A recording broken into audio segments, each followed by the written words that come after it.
Hello, YouTube. It's me, John Avenger, once again, and welcome to another franchise month. Yeah, this is another major franchise for kids that came out a few days ago. Yeah, like 2 days ago.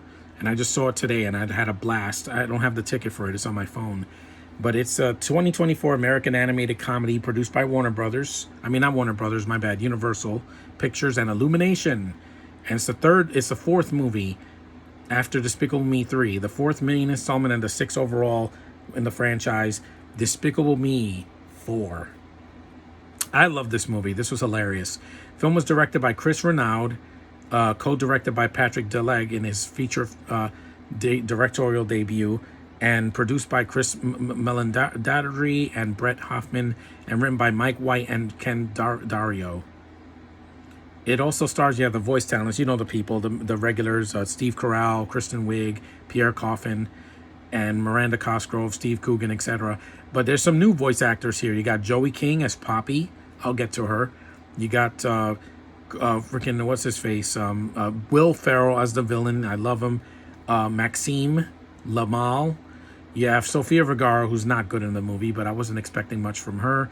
And you have, ladies and gentlemen, we have a new Baby Yoda, Baby Gru, who's the cutest thing you've ever seen, with little red hair and the frowny face. It's adorable.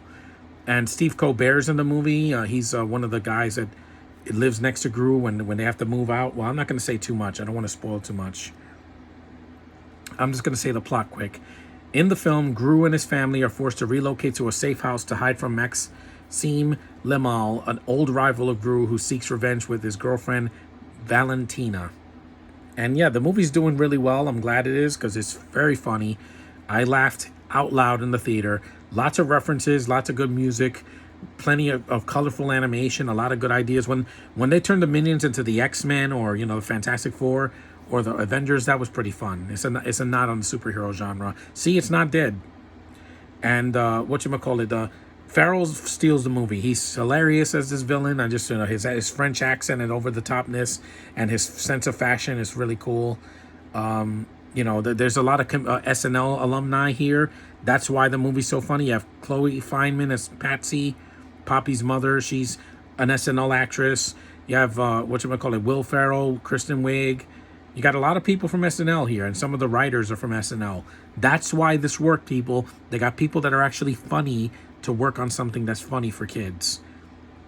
And it has some of the occasional gross-out humor. I mean, there's roaches in the movie. Disgusting. I hate them. I hated that and Valentina's voice. That's what I hated in the movie. Everything else worked. The little girls, Edith, Margot, and Agnes, they're still cute, just like in the first three films. The animation is still lovely. I love the colors. I love the personalities of these characters. They're, source for life.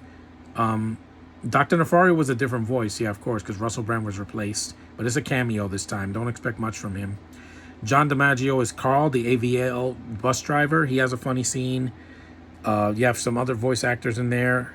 And there's an Easter egg at the end I don't want to say. So just see the movie for yourself. I definitely would recommend this. It's just as funny as when I saw Axel Foley a few days ago. That's more R-rated for adults, but it made me laugh. It made me smile. And Joey King is not wasted in this movie, Josh.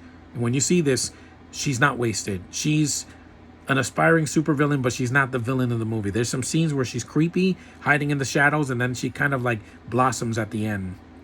And also, she looks like Karen Gillan. If Karen Gillan was a little girl and with this beautiful red hair, and she sounds like Lisa Loud from the House.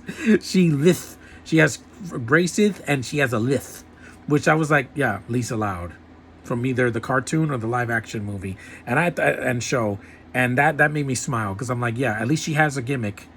At least I remembered what she sounds like. Unlike Sofia Vergara, where she's like, oh, my back. And I'm like, yeah, she was only famous because of Modern Family. But thankfully, she's not going to be in any more animated films anytime soon. It's very funny. It's definitely kid-friendly. There's no gay jokes. There's a lot of topical humor from this decade, but it is not a detriment to the movie. It doesn't hurt the film. It doesn't make the movie woke.